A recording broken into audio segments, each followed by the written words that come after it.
Hello YouTubers out there, this is Jerry Saravia at the movies. Today I'm just gonna talk about this one thought that crossed my mind the other day and has been crossing my mind for quite some time. Bill Maher, on Real Time with Bill Maher, mentioned a documentary, I believe, by Catherine Bigelow, the director of Hurt Locker and Near Dark and various other films. And this, I believe it was an animated film about the poaching of elephants for their ivory tusks. And Bill Maher said, well, I'm glad you animated it, because the last thing I want to see is a bunch of elephants getting shot at and killed, even if it's for pretend, that is. He says, because animals getting killed in films I can't stand, but people, I don't care. Now, these are sentiments I've heard from people for quite some time. Seems like the tide had turned in a very strange way. I'm not sure when, but I'm going to say in the early 2000s. So that when you have games, let's say video games for example, and I think that's what turned the tide to some degree, like Grand Theft Auto and various other games, the idea of shooting people and killing people, and of course those are animated, and then there's those combat video games and this and that and the other, okay? It's all, after a while it's desensitizing, because you're not meant to necessarily identify with the people getting shot and killed. There are zombie video games like this. There's all kinds of video games, and movies in many ways adopt a video game mentality as well, so that when people get shot, killed, whatever, it's not really about the morality of it, the repercussions, or the very idea that murder itself in and of itself is a sin, to take someone's life away, regardless of how you justify it. And I would agree that's the same thing with animals. It's wrong to kill animals.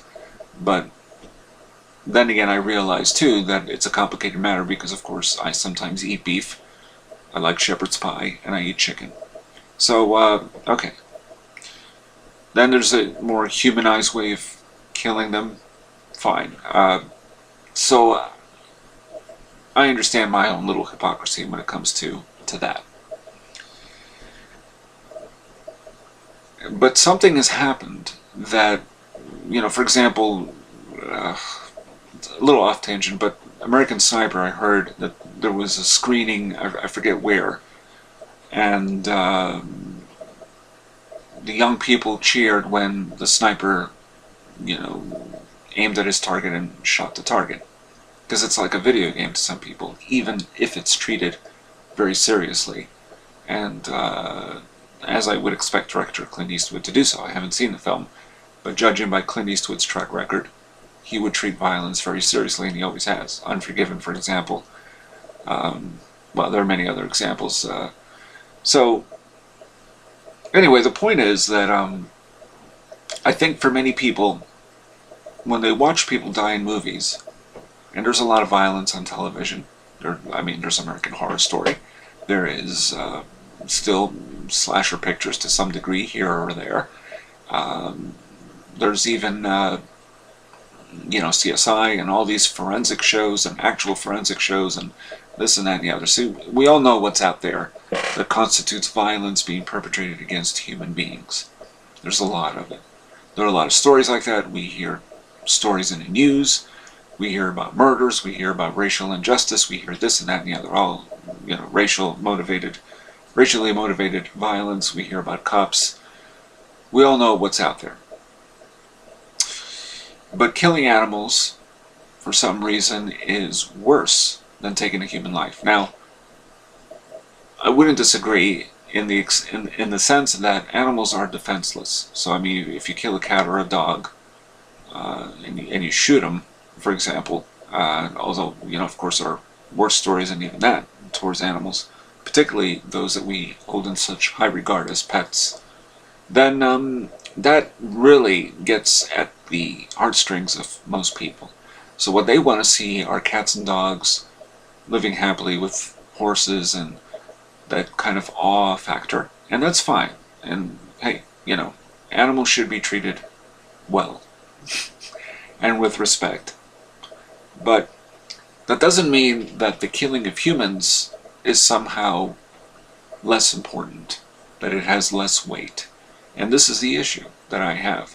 Now, I don't enjoy watching animals getting killed in a movie. And frankly, horror movies and Stephen King novels and Gothic novels in particular, it's kind of like a prerequisite.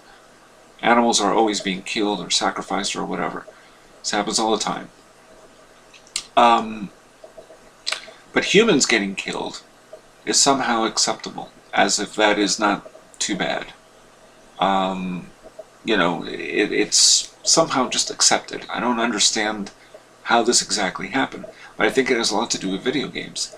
Now, people in my age group may say the same thing. Bill Maher is in his 50s, so if he feels that watching humans getting killed in a movie doesn't matter, who cares? Well, I care.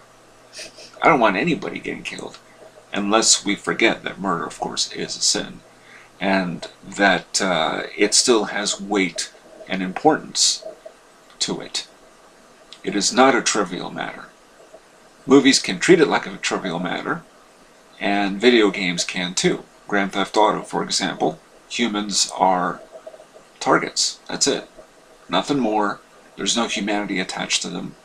We're not meant to respond to them as if they matter. There's nothing cognizant. They are just targets. And crime stories, in particular, not so much maybe Dateline or 48 Hours or that sort of thing, but CSI and so on, it's just a random thing. It happens, and they treat it with a distance. There's an emotional distance. See, because if you're made to care about it, about the person, then that changes things a little, and then those who are so used to this video game mentality of being desensitized don't know what to do with that. You know, because there is that gap, isn't there, between caring and not caring. But sometimes I find with young people, even if the emotion is there, they don't respond to it. They don't know how. So what do we attribute to that? Video games. It's not the movie's fault. I think it has in many ways it has something to do with the video games. I just read that they were trying Kickstarter to fund, or somebody used Kickstarter to fund a game app about killing kittens. That's a horrible thing, and I certainly wouldn't approve of that. But why is it that if we see games about people getting killed, that's somehow better? You know, The Walking Dead. Now those zombies, how many are killed? I mean, they're dead already, so again, that emotional distance, but they're shot in the head, all of them, and nobody's made to care about them. Only the humans who are not, you know, they're infected, but they're not zombies yet. So, I guess my feeling is that when a film does give it weight and substance to a human being that matters, there's still somehow that emotional distance within some people, not within me. I recognize something when it's trivialized and cartoonish, much more than the next person. But when it's made to matter, when we're made to identify, to empathize, particularly empathy, that's the big word, that needs to be brought back into the discussion, I react accordingly. If the filmmaker does a good job, or if it's a good book, or a TV show, or, you know, an actual story. I mean, like the other day, this girl, you know, was inside of a police station. She was shot to death because she was armed with a knife and seemed like she was ready to attack an officer. And she was really young. But these stories are so common, and nobody knows how to communicate these stories in a way that gives it prominence, that there's some sort of a national dialogue about it. So we'd rather hear that if a cat is killed, or a dog, or a horse, or whatever animal, that matters more. Well, no, it doesn't. We all live in the same planet Earth. Animals and people matter, period. We're not maybe cut of the same cloth, but we are in the same planet. Human life matters. And we have to remember that. So when we hear a story, even though no matter how many times it is about a person getting killed, we should respond like as a common healthy reaction, with disgust, revulsion, and perhaps repugnance, particularly in the way this crime, or whatever the case may be, was carried out, or how this person died, run over, or, I mean, people die in so many different ways. So this has to matter more than people lay claim to it mattering, if that makes any sense. There has to be some sort of dialogue that really, truly matters. And we need that dialogue back. I'm not saying that when an animal is killed, it doesn't matter. It does. Believe me, it does. But so does a human life. Human life matters just as much. But the media doesn't know how to deal with that, you see. So they give a lot of weight and significance to when an animal is killed, particularly one that we regard as a household pet, than a human life. Human life is like, oh, what a tragedy, usually if it's a kid. Well, any human life taken away is a tragedy. And I have news for some of you that may seem a little shocking, but it's true. Bin Laden, obviously a horrible person. I'm not going to say he wasn't. So does Saddam Hussein, so does Hitler. But as the Dalai Lama once said about particularly Bin Laden, it was a tragedy that they died, only because nobody perceived them as anything other than enemies of the state. And although that's true, they were also human beings who made these wrong decisions, I believe. I certainly wouldn't disagree with that, but their deaths as well are tragedies. So any death is a tragedy, even if it's one that you feel is justifiable. That is the death penalty, or watching a person die with lethal injection. I don't know why there always has to be an audience of witnesses for this kind of horrific act. And what does it say about us? That we want to witness this.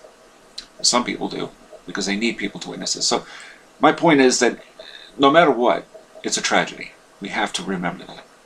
It's always a tragedy when a human life is taken away. It doesn't matter who that person is. It is a tragedy. And we have to remember that. Now, we don't have to justify it. We just have to remember that human life is precious. Even an evil person, if we feel that it's right to kill them, and in some cases it is justified, we have to also remember that we're taking that life away.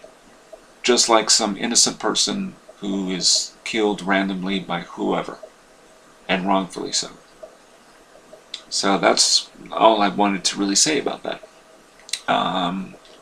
I think we need a proper national dialogue in the media about human life.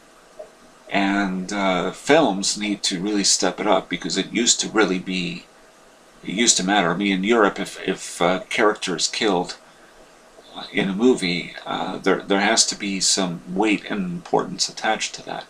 It can't just be a very frivolous thing and, oh, well, you know, move on to the next one kind of thing. I mean, I'm a fan of some slasher films, so I know in many ways I might seem as if I'm saying all this, but I still like to watch certain slasher films. Not too many, because many of them are not that they're morally repugnant, they're just stupid.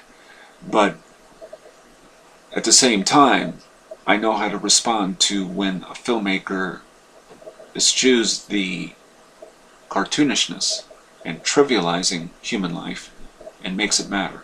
Because when it matters and you feel it, that's when it counts. Now, we shouldn't just have that in films or plays or books. We need that in the media. We need that in news. We need that in television more often. So, animals matter, but so do humans. And this is Jerry Saravia at the movies, signing off.